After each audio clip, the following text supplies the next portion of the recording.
Shalom. Shalom. Puji nama Tuhan.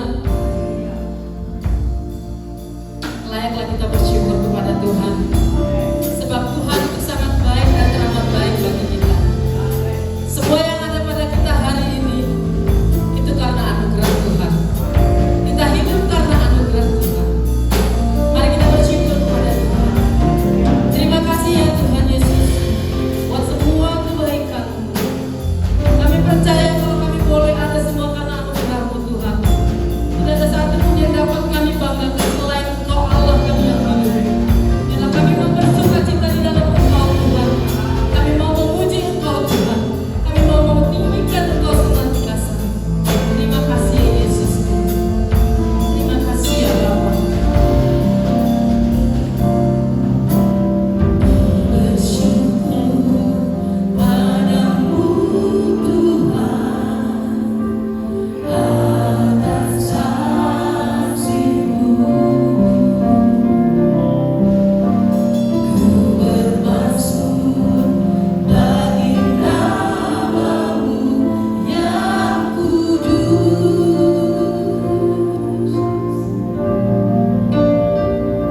Sebab Engkau kebenaran-Mu, padamu ku percaya. Betapa mulianya Tuhanku, ku rindu menyatakan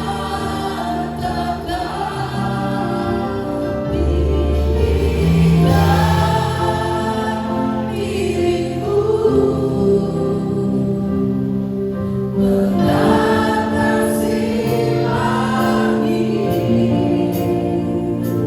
kebesaran-Mu Tuhan, mengatasi-Mu tingginya dirimu, mengatasi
ibadah kami pagi hari ini kami tak habiskan dalam nama anak Yesus Kristus. Haleluya. Amin. Tuhan Yesus itu sungguh baik bagi kita. Kasih setianya tidak pernah berkesudahan. Amin.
menyatakan visi GB Pondok Kelapa Indah.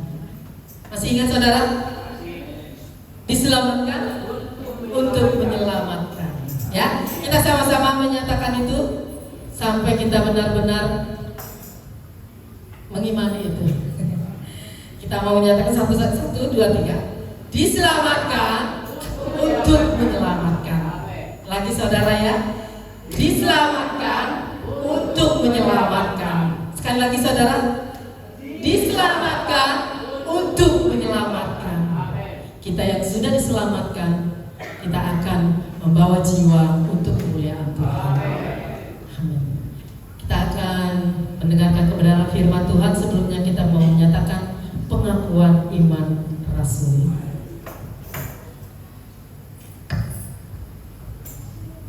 Pengakuan iman rasuli. Aku percaya kepada Allah, Bapa yang Maha Kuasa, Khalik langit dan bumi, dan kepada Yesus Kristus, Anaknya yang tunggal Tuhan kita, yang dikandung daripada Roh Kudus, lahir dari anak darah Maria, yang menderita di bawah pemerintahan Pontius Pilatus, disalibkan, mati dan dikuburkan, turun ke dalam kerajaan maut, pada hari yang ketiga bangkit pula dari antara orang mati, naik ke surga, duduk di sebelah kanan Allah, Bapa yang Maha Kuasa, dan akan datang dari sana untuk menghakimi orang yang hidup dan yang mati. Aku percaya kepada Roh Kudus, gereja yang kudus dan am, persekutuan orang kudus, pengampunan dosa, kebangkitan daging, dan hidup yang kekal. Amin. Kau Bapa kami yang sangat mengasihi kami, dalam kuasa-Mu melimpah dalam hidup kami Tuhan.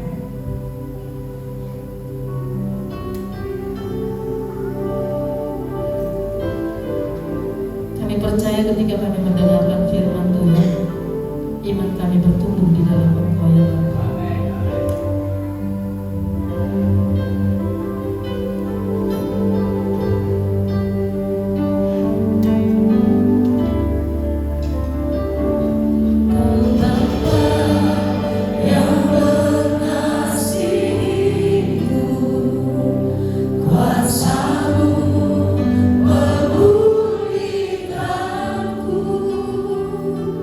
Hati yang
instruksi dari Tuhan, itulah instruksi yang kami lakukan dalam kehidupan kami sehari-hari. Oleh sebab itu, berfirmanlah melalui hamba-Mu ini, apa menjadi rencana Tuhan, apa menjadi visi gereja dan misi gereja di tempat ini, mendarah daging dalam tubuh kami untuk menyelamatkan jiwa sebanyak-banyaknya pada akhir zaman ini. Terima kasih Tuhan, kami akan dengarkan firman Tuhan melalui kami sekalian, yang mendengarkan melalui, yang menyampaikan firman Tuhan melalui, sehingga Kristus yang dimuliakan dalam pemberitaan firman ini. Berfirman Engkau kepada kami semua, dan kami telah siap mendengarkan. Kami berdoa, haleluya. Amin. Haleluya. Salam. Tuhan berkati kita sekalian yang hadir tempat ini. Saya yakin Allah mempunyai rencana yang indah bagi kita sekalian, dan dengan firman Tuhan kita sampaikan hari ini, saudara akan dibentuk oleh Tuhan menjadi orang yang menghargai korban Kristus. Pesan Tuhan, engkau menjadi jemaat yang menghargai korban Kristus, sehingga dalam menghargai itu kita lakukan apa yang Tuhan instruksikan kepada jemaat dan kepada sekalian, sehingga kita menjadi umat-umat pemenang. Katakan amin. Nah, sebelum kita mendengarkan firman Tuhan, terlihat banyak kejadian-kejadian yang aneh-aneh pada akhir-akhir ini. Jangan kaget kita. Sebelum Kristus datang ke dunia ini, Dia sebagai Allah yang benar dan mengasihi kita, Dia menuntun kita. Tetapi ada kejadian-kejadian yang akan terjadi pada akhir-akhir ini di luar pemikiran manusia. Sehingga pemikiran manusia itu yang tidak pernah dengarkan firman, oh begini rupanya kejadian itu. Tapi Jumat sini akan sentuh kepada kita, ada beberapa kejadian-kejadian yang akan terjadi sebelum datang Tuhan kedua kali. Dan untuk itu Tuhan tetap memimpin umatnya dan mengasihi kita. Katakan amin. Mari kita lihat sebentar apa akan terjadi sebelum datang kedua Tuhan Kristus kedua kali yang ke dunia. Silakan. Kalau dimatikan.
Sebelum Yesus kembali, sejak hari ketika Kristus berkata Dia akan kembali, orang-orang Kristen dengan penuh semangat menantikan kedatangannya yang kedua.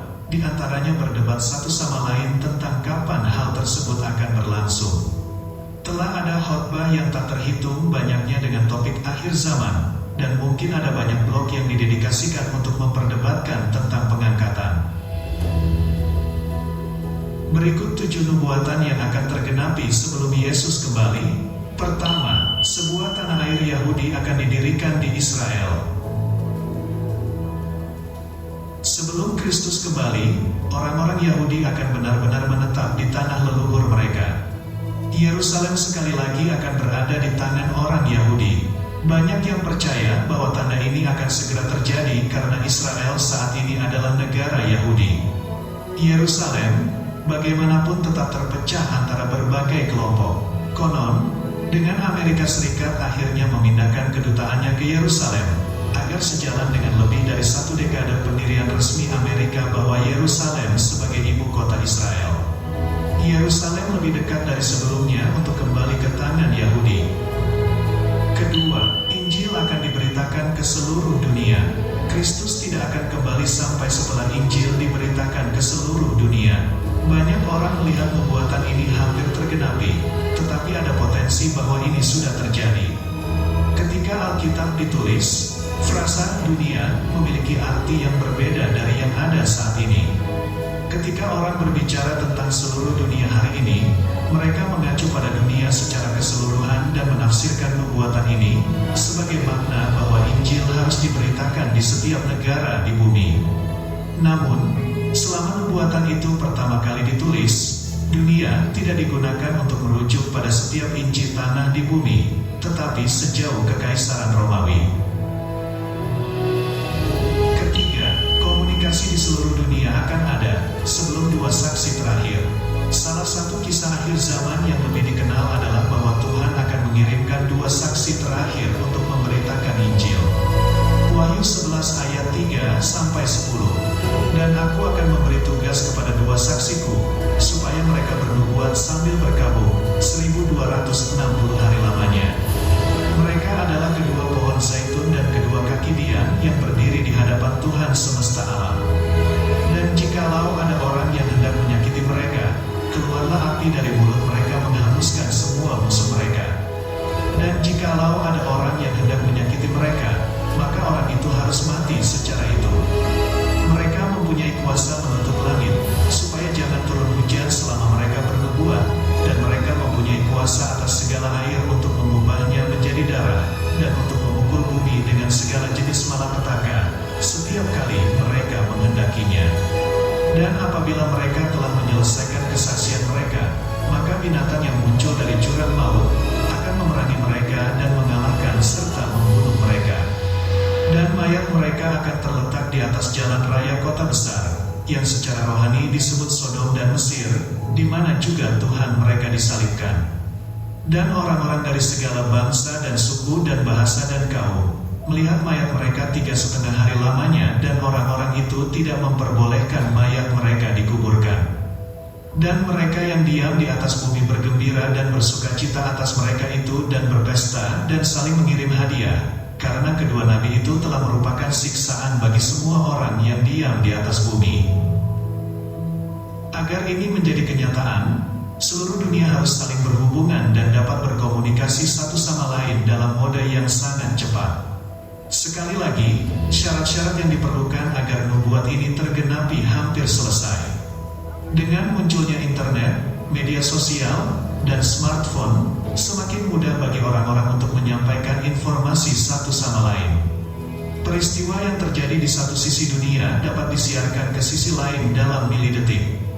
Dunia juga menjadi semakin memusuhi kekristenan. Keempat, bencana-bencana alam akan meluas. Akhir zaman akan menjadi bencana. Ada alasan mengapa kata kiamat dan kehancuran dikaitkan dengan kehancuran besar.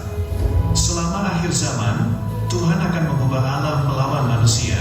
Akan ada pandemi, banjir, kebakaran, gempa bumi, kelaparan, dan apa yang oleh banyak pakar identifikasi sebagai serangan meteorit atau bahkan komet yang bertabrakan dengan bumi. Banyak bencana ini akan terjadi di seluruh dunia dan membunuh miliaran orang. Kelima, perang dan kekerasan akan merajalela. Tidak semua bencana yang datang pada akhir zaman akan disebabkan oleh alam. Banyak dari mereka akan menjadi hal yang umat manusia bawa pada diri mereka sendiri. Perang dan segala macam kekerasan akan merajalela sebelum Kristus kembali ke bumi. Pria dan wanita akan menyerang dan membunuh musuh mereka, teman-teman mereka, dan bahkan keluarga mereka sendiri. Bahkan ketika bencana-bencana alam mencapai kota, orang-orang masih akan terus melakukan kekerasan satu sama lain.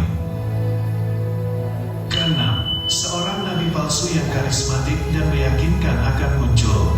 Tidak ada tanda-tanda akhir zaman yang telah memukau imajinasi dunia sebanyak antikristus. Sosok ini akan sama karismatiknya dengan mereka yang jahat dan akan menyesatkan jutaan orang. Mereka akan menyebabkan kematian ratusan ribu orang dan membuat banyak orang melawan Tuhan sebelum Kristus kembali ke bumi. Ketujuh, umat Tuhan akan diburu dan dibunuh. Sebelum Kristus kembali, umat Tuhan akan diburu dan dibunuh oleh orang-orang kafir.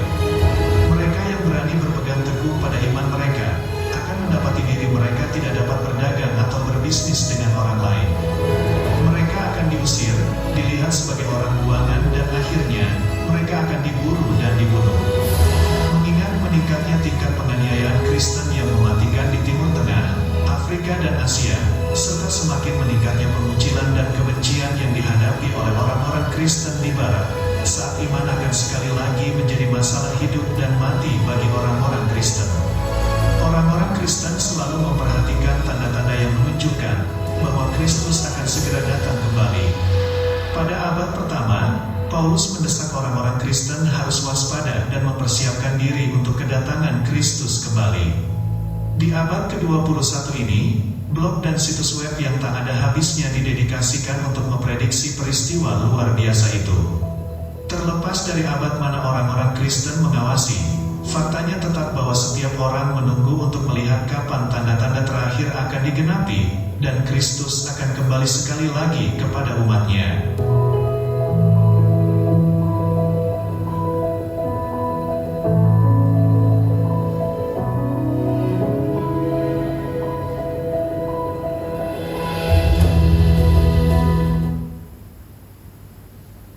Haleluya.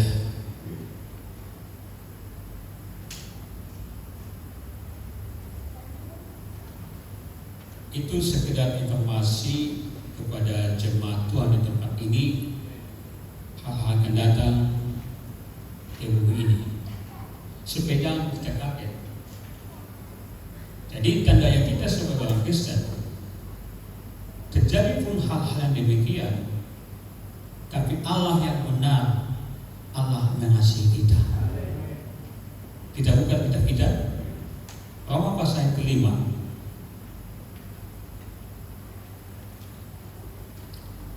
ayat 1 sampai 11 akan kita baca. Kita Roma pasal yang kelima ayat 1 sampai 11. Saya akan baca ayat 1 dan semua ayat yang kedua kita bergantian secara tes semua. Ulang lagi, Roma pasal 5 ayat 1 demikian bunyinya. Sebab itu kita yang dibenarkan karena iman, kita hidup dalam damai sejahtera dengan Allah oleh karena Tuhan kita Yesus Kristus. Ayat 2.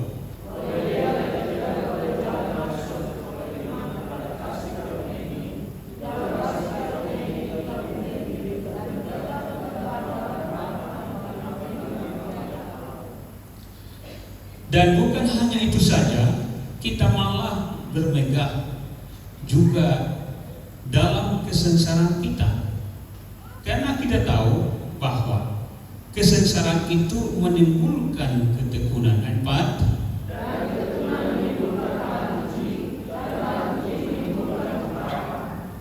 Dan pengharapan tidak mengecewakan, karena kasih Allah telah dicurahkan di dalam hati kita oleh Roh Kudus yang telah dikaruniakan kepada kita. 6.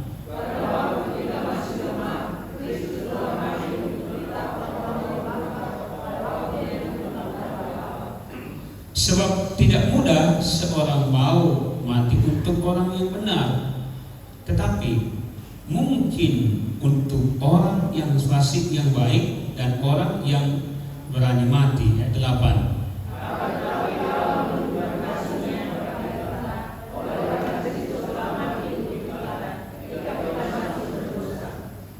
Lebih-lebih karena kita sekarang telah dibenarkan oleh darahnya, kita pasti akan diselamatkan. Katakan amin. Dari muka Allah. 10.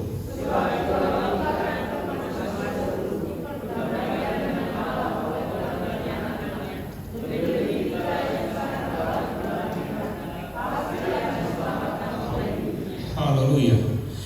Dan bukannya hanya itu saja, kita malah bermegang dalam Allah oleh Yesus Kristus Tuhan kita, sebab oleh Dia kita telah menerima perdamaian itu. Haleluya. Amin. Allah itu adalah Allah yang baik. Berarti ada Allah yang jahat. Allah baik, itulah Allah yang menciptakan langit dan bumi segala isinya. Dia menciptakan dari hari pertama sampai ke-6 sampai ke-7 istirahat. Dan ayat 31 kemudian sampaikan bahwa semua diciptakan Allah itu baik adanya. Baik adanya. Seluruh apa yang diperbuat oleh Allah bagi dunia itu baik adanya.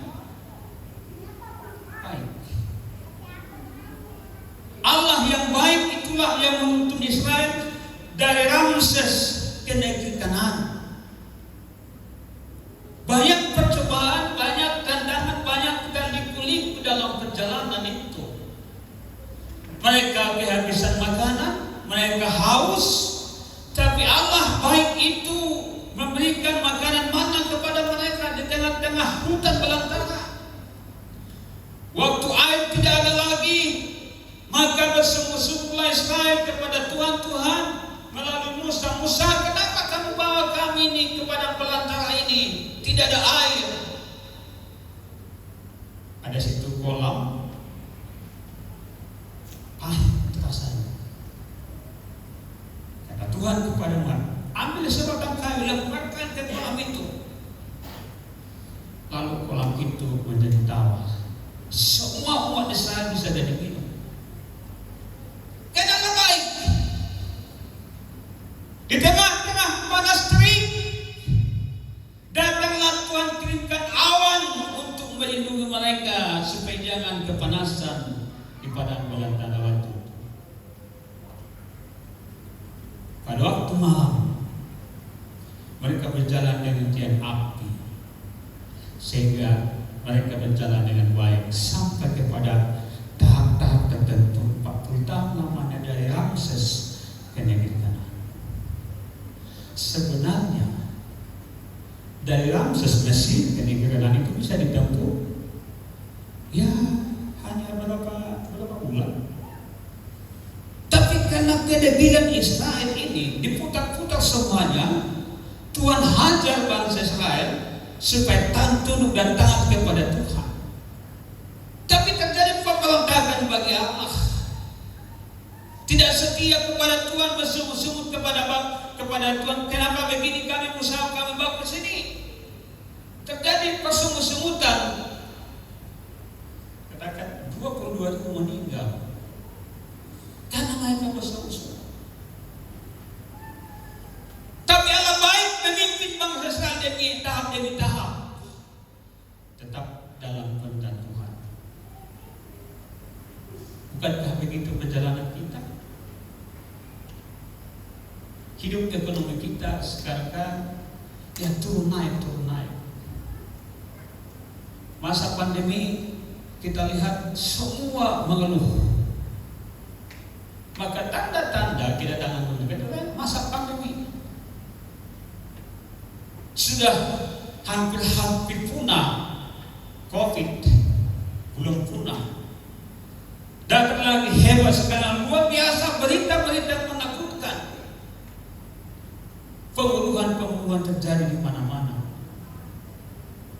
Bahkan orang tua dengan anak, keluarga dengan keluarga, saling bunuh-membunuh. Itu mereka yang tidak kenal Tuhan loh ya.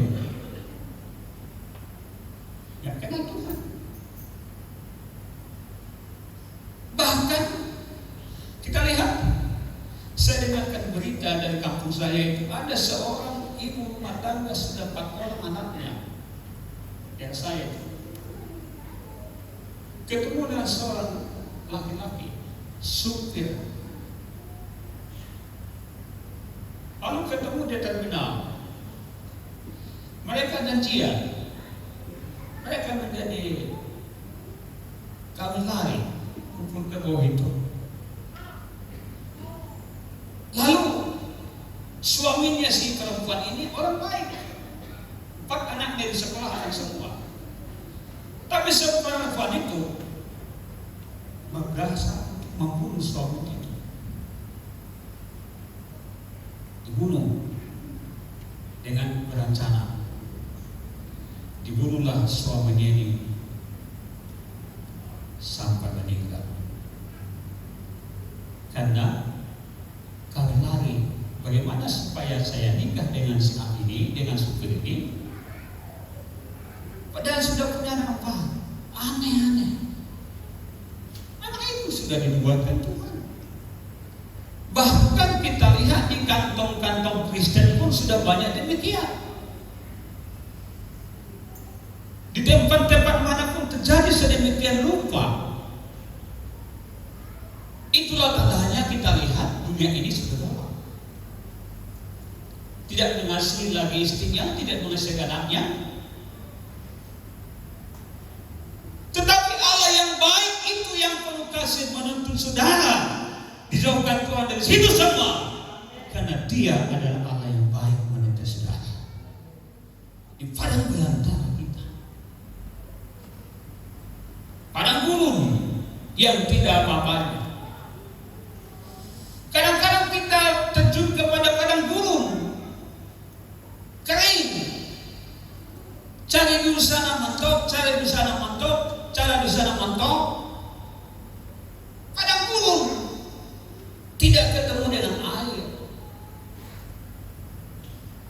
Tapi ketahui, Allah itu tidak pernah terlambat pertolongannya. Tepat pada waktunya Dia memberikan berkat kepada kita yang luar biasa. Ternyata hari ini saudara berkati Tuhan, wajahnya cerah, perutnya makin gendut, maju ke depan, tandanya Tuhan berkelimpahan. Haleluya. Makanya itu Allah itu baik dan mengasihi kita. Segala pelanggaran kita lihat adalah semua yang kita lakukan sebelum kita kenal Tuhan. Katakan kita dibenarkan oleh darahnya.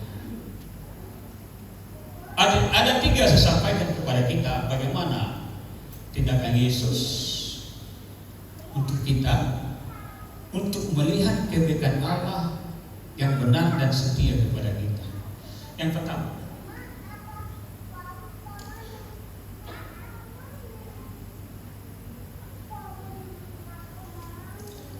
kita buka dulu Roma pasal 5 ayat 8a. Saya bacakan pasal 5 ayat 8a. Akan tetapi Allah menunjukkan kasih-Nya kepada kita. Allah menunjukkan kasih-Nya kepada kita.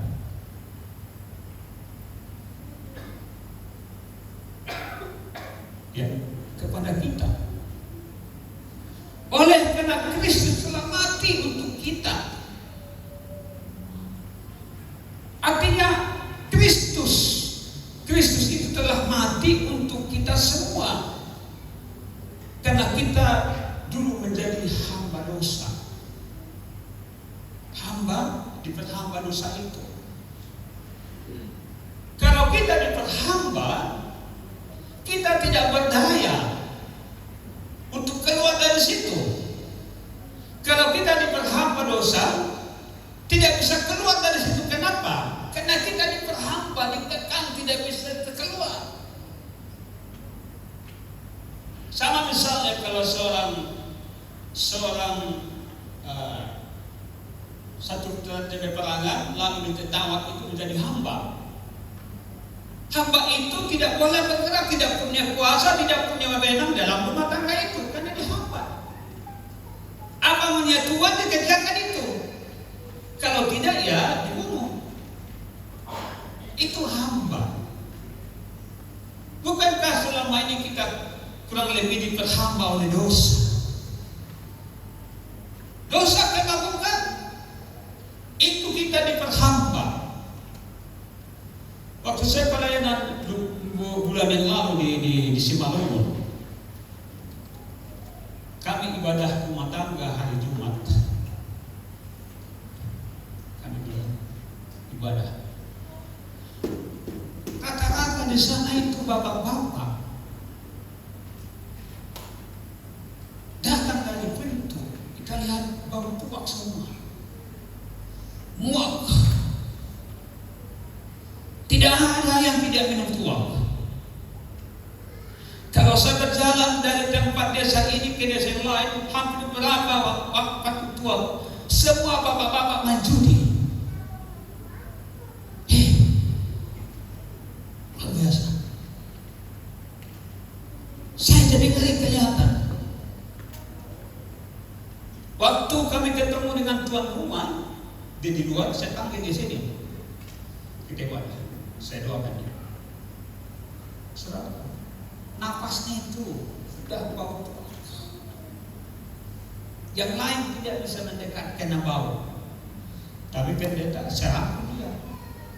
Saya katakan, nafasmu harum baunya ya, saya bilang. Ya. Itu pendeta. Saya rangkul dia, saya doakan. Nah itu diperhamba, gak bisa lepas. Kalau sempat kita menjadi hamba narkoba, sulit melepaskan itu, sulit. Mahasiswa saya pernah demikian. Saya sedang ada di lantai 16. Lalu saya naik ke lantai 14 waktu di Tarumanegara. Saya naik ke lantai 17. Di sudut-sudut itu berapa orang di situ suntik-suntikan narkoba. Mahasiswa loh. Ngeri. Diperhamba. Gak bisa kita melepaskan. Bapak-bapak sekalian dan pemuda-pemudi, saya anjurkan dari mimbar ini, jauhkan hidupmu dan narkoba.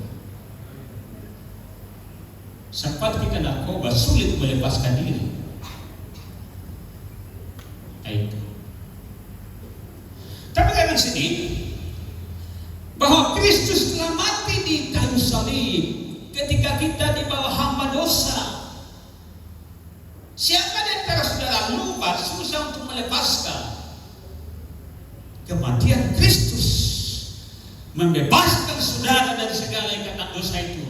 Bukan lagi kita diperhamba oleh dosa, tapi kita menjadi hidup baru dalam Kristus. Terjadi pengampunan. Siapa di antara kita yang sulit lepas dari dosa itu? Akui kematian Kristus itulah yang memisahkan kita dari perhambaan dosa itu. Jangan lagi mau diperhamba oleh dosa. Katakan amin. Dosa marah, jangan lagi. Dosa iri hati, jangan lagi diperhamba. Dosa kedengkian, jangan lagi. Dosa kemabukan, jangan lagi. Dosa percabulan jangan lagi, karena kita sudah dilepaskan oleh kuasanya kematiannya. Kita dibebaskan dari segala itu. Katakan amin. Itulah Tuhan baik dan Dia mengasihi kita. Luar biasa. Yang kedua,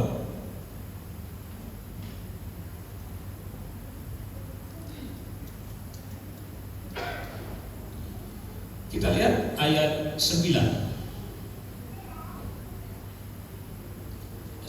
pasal 5. Saya akan baca.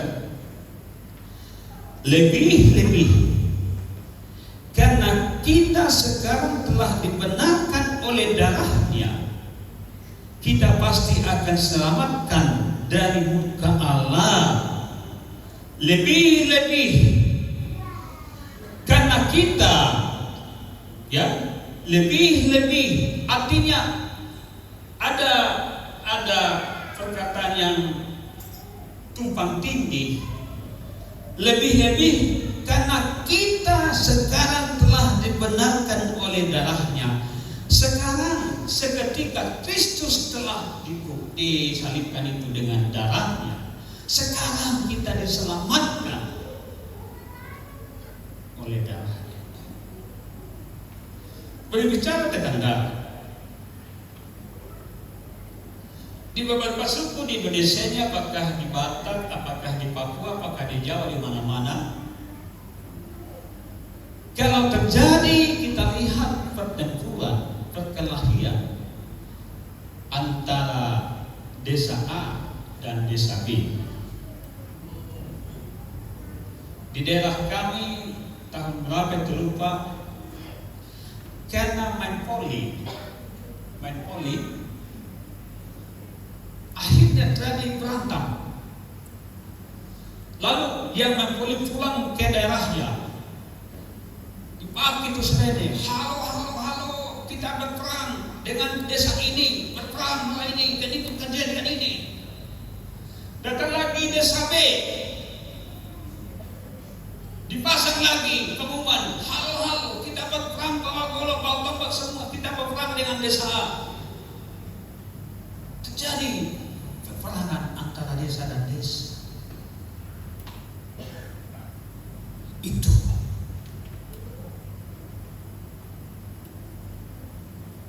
datanglah camat, dikumpulkanlah mereka gara-gara main poli, olahraga. Jadi memang semua dari daerah itu pasang kuda-kuda, pakai tupina, digigit, dieluskan semuanya. Kalau ditepas, bukan dia luka, tapi golok itu akan terlempar, bengkok. Ada lagi lesu bisa terbang ke dari situ, terbang, pasang semua kuda-kuda, supaya menang. Datanglah camat ini, diperdamaikan. Dari daerah A dibeli seekor kerbau, daerah B dibeli seekor kerbau, dipotonglah ini. Jadi kalau dari daerah A ini kerbau dikasih kepada B, kalau dari B ini kerbau kasih keluarga desa B, desa A, gantian, dipotong lagi dua-duanya.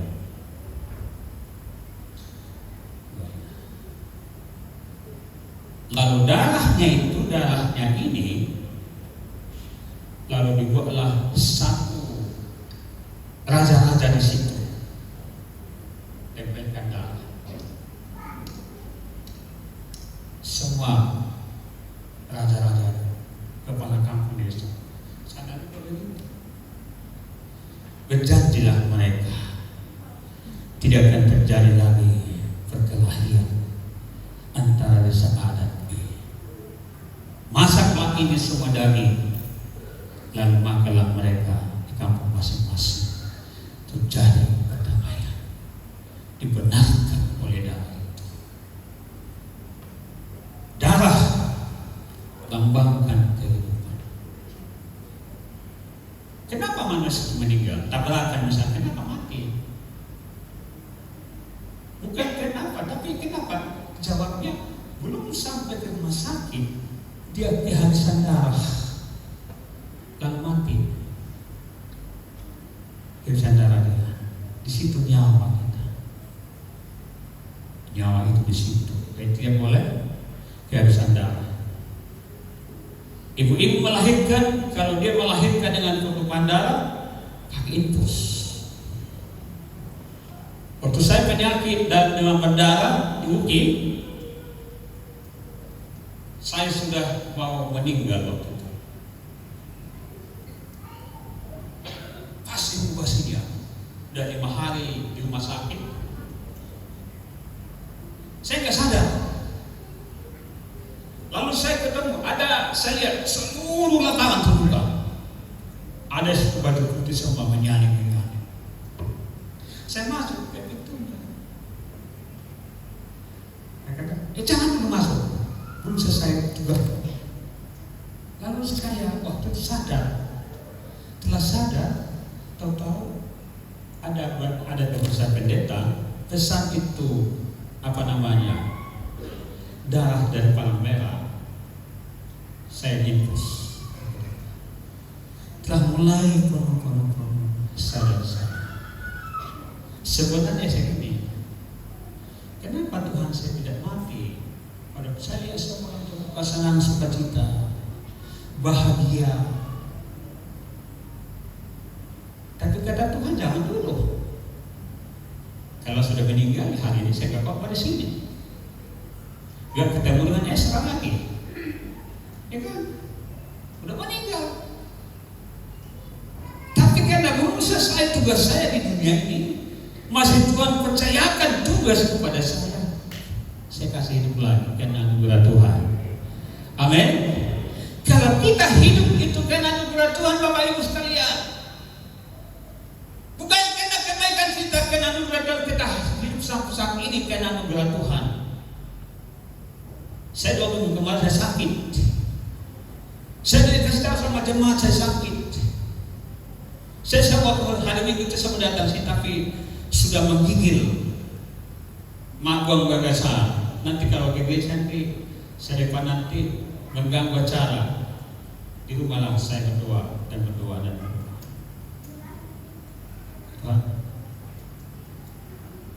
aku sudah siap hari ini pun panggil Tuhan. Kapan saja, anytime, anywhere. Saya siap. Kan bawa aku ke rumah sakit UI. Saya tak usah. Jadi sana dilewati dengan obat-obat yang biasa. Bisalah kok lagi hari ini. Gak panas lagi. Soal mati atau tidak itu urusan Tuhan. Tidak perlu kita takut mati. Katakan amin. Dimanapun kita, yang penting kita terima Yesus bersama kita. Kapan kita meninggal itu urusan Tuhan. Terima Yesus sudah diselamatkan dengan perdamaian Kristus. Dengan darahnya kita didamaikan dengan Tuhan. Katakan Allah dengan kita itu berseteru. Seketika Adam dan Hawa berdosa, maka manusia itu sudah berseteru dengan Allah. Tapi dengan korban darahnya di kayu salib itu, kita diperdamaikan dengan Tuhan. Billy Graham katakan, peace was God, berdamai dengan Allah, berdamai dengan diri sendiri, berdamai dengan tetangga, berdamai dengan suami istri. Katakan amin. Allah memperdamaikan kita. Suami istri selama ini renggang satu yang lain, Allah memperdamaikan dengan darahnya. Yakini itu. Berdamailah. Ya kadang-kadang suami istri ini sudah tua, suka lagi terjadi kelas, tidur sebelah sana. Di sini ada bantal 5, suami di sebelah sini tidur hadap ke sana. Saya kesal kau ini. Saya menyesal kau dengan kamu. Dan 10 anaknya menyesal. 10 anak menyesal kawin. Hari ini berdamai dengan suami istri. Hilangkan bantal. Nanti malam berdoa. Kita berdamai dengan Tuhan. Amin. Amin. Berdamai dengan Tuhan. Berdamai dengan kita sesama. Kadang-kadang antara gereja dengan gereja pun terjadi perdamaian, kekerasan. Lupa darah Kristus telah memperdamaikan, tidak dihormati, tidak dihargai darah Kristus. Kadang-kadang saya bingung ibu itu pendeta sama pendeta belantang diutuk lagi malu-malu ya. Makanya gereja kita ini siapapun khotbah sehingga tidak boleh menyinggung agama lain, tidak boleh menjelekkan gereja lain, tidak boleh menjelekkan siapa-siapa.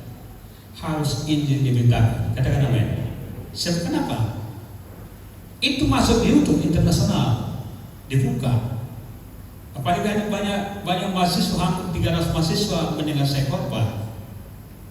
Kalau sedikit, kalau bisa nanti dimanipulasi. Oh begini. Kita beritakanlah Kristus itu. Jangan keliti. tidak pernah campur tangan terhadap dimanapun. Paling-paling saya baca di kasihan ini pendeta ini. Sampai dipukuli, sampai dicaci maki, kamu pendeta ini aduh ngeri. Itu. Tapi hari ini darah Kristus memperdamaikan kita dengan Tuhan. Darah Kristus memperdamaikan suami istri. Darah Kristus memperdamaikan orang tua dan anak dan menantu dengan Tuhan. Lalu terjadilah damai sejahtera. Yang pertama tadi, dengan kematian Kristus kita di bawah hamba dosa, tapi kita dibebaskan dari ikatan dosa kita hamba itu, dimerdekakan kita. Yang kedua, dengan darah Kristus kita diperdamaikan dengan Allah, dengan manusia, dengan diri kita sendiri. Haleluya. Amin. Ada dua. Yang terakhir,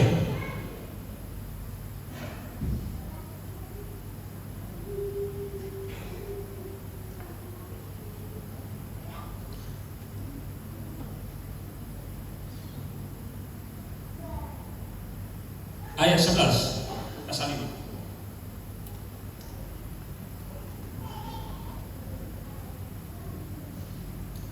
Dan bukan hanya itu saja, kita malah kita berpegang di dalam Allah Yesus Kristus Tuhan kita, sebab oleh Dia kita telah menerima pendamaian. Pendamaian artinya oleh Kristus maka kita diperdamaikan, tadi dengan darahnya, tapi oleh Kristus Dia datang ke dunia ini, maka kita diperdamaikan. Begini, Allah tadi sudah berseteru dengan manusia, tapi katakan Allah sendiri yang menjadi manusia dalam Natal Yesus Kristus. Maka dengan kedatangan Kristus ke dunia ini, maka kita lihat di situ kita diperdamaikan. Tadi darahnya, tapi kedatangannya memperdamaikan kita. Sehingga kita sebagai Kristen perlu kita Yesus sebagai mediator antara kita dengan Allah, itulah perantara kita. Yesus itu adalah Allah sendiri sebenarnya. Dia datang ke dunia ini menjadi manusia. Dia adalah mediator kita untuk antara kita dengan Allah. Diperdamaikanlah kita. Tadi dengan darahnya dibenarkan, kita diperdamaikan dengan Tuhan. Makanya Tuhan katakan damai sejahtera bagi bumi yang berkenan kepadanya. Kedamaian. Ciri khas orang menerima keselamatan, menerima pengampunan, menerima perdamaian, menerima pembenaran. Orang itu harus hidup damai sejahtera. Katakan amin. Haleluya. Damai sejahtera bagi kita. Jemaat harus damai sejahtera. Ke gereja pun harus damai sejahtera. Dimanapun kita bekerja harus dengan damai sejahtera. Karena kita tahu juru damai itulah Yesus Kristus yang telah mengangkat nyawanya bagi kita sekalian. Pada sebab itu jemaat yang hadir, semua manusia telah berdosa. Tidak ada yang berdosa.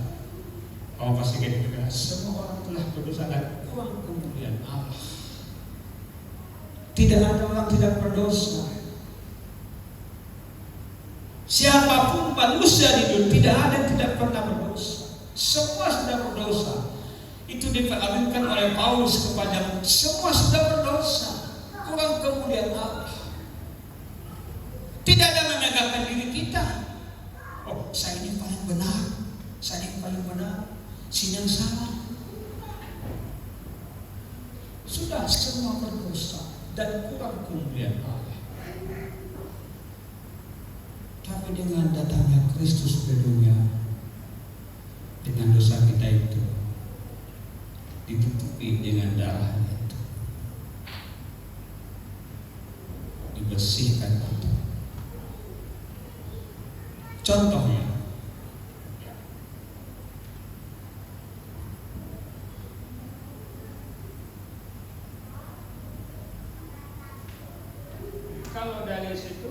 warna apa ini? Hitam kan? Lalu ditutupi kita dengan darahnya.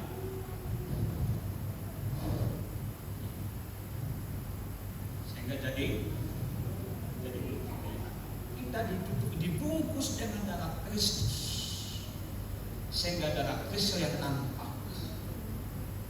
Kita diperdamaikan dengan Tuhan.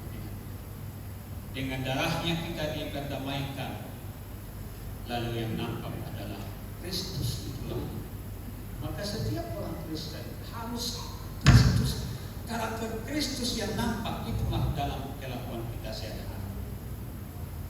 Bukan lagi kita, tapi apa? Karakter Kristus itulah yang nampak setiap kita bergaul dimanapun kita berada. Sehingga dengan demikian Allah lah ditinggikan melalui kehidupan kita saudara. Di mana kita berada kita diberkati karena Tuhan telah menuntun kita. Allah yang benar menuntun saudara sampai selama-lamanya.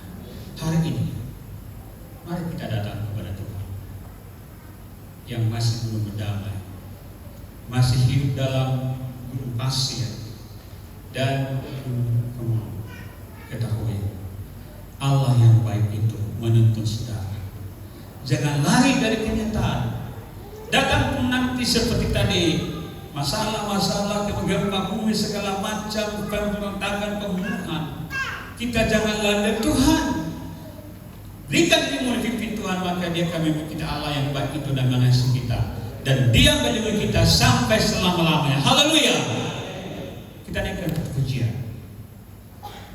Haleluya. Allah yang kita percayai dalam Yesus Kristus adalah Allah yang penuh dengan kebenaran dan kasih. Kita menghargai pengorbanan Yesus, dengan darahnya kita diampuni. Kesimpulan, hargailah pengorbanan Kristus. Datang kepada Tuhan. Allah yang baik itu menuntun saudara. Tidak tapi kalau kita di dalam hidup dalam Kristus, haleluya. Hanya Kau Tuhan di hidupku. Glory Yesus. Bila Dia Kristus dalam hidup kita, Dia kita menjadi hidup yang baru dalam Tuhan. Mari kita bangkit berdiri.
Rasakan perintah Tuhan kepada kita yang baik dan mengasihi kita.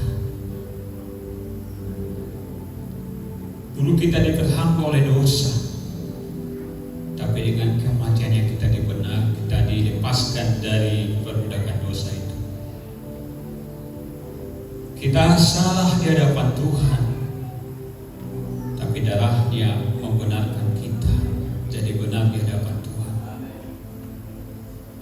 Kita bermusuhan dengan Allah karena dosa kita, tapi Allah memperdamaikan dirinya dengan kita. Damai dengan Tuhan. Sekarang sehingga dengan darahnya kau dikuduskan, disucikan, disembuhkan, dan ada mujizat Tuhan di antara kita. Kau percaya kepada Tuhan, mujizat Allah terjadi dalam kehidupanmu, sehingga engkau dipulihkan oleh Tuhan, dibenarkan oleh Tuhan, dan disucikan oleh kuasa darahnya. Terima kasih Tuhan. Kita naikkan pujian dengan Kau-Nya oleh karena salibnya. Haleluya Tuhan. Pandang salib Kristus. Hari ini kau pulang dengan sukacita. Ada 3 poin sudah bawa dari sini, sehingga kau menjadi anak yang hidup dalam Tuhan karena salibnya.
Dengan firman-Mu, selama ini mungkin kami diperbudak oleh dosa, tapi dengan kematian Kristus kami dilepaskan dari budak dosa itu.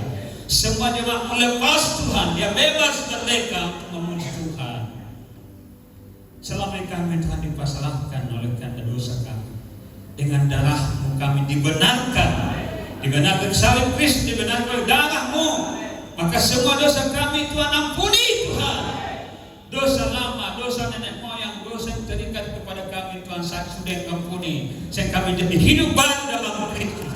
Pulang dengan sukacita tempat ini. Haleluya. Dengan firman Tuhan kami dengarkan Tuhan, kami diperdamaikan dengan Tuhan dengan pengorbanan-Mu di kayu salib. Oleh sebab itu, dengan jemaat di tempat ini berdamai dengan orang lain, berdamai dengan tetangga, berdamai dengan suami dan istri, berdamai dengan anak orang tua, berdamai dengan semua sekitar kita.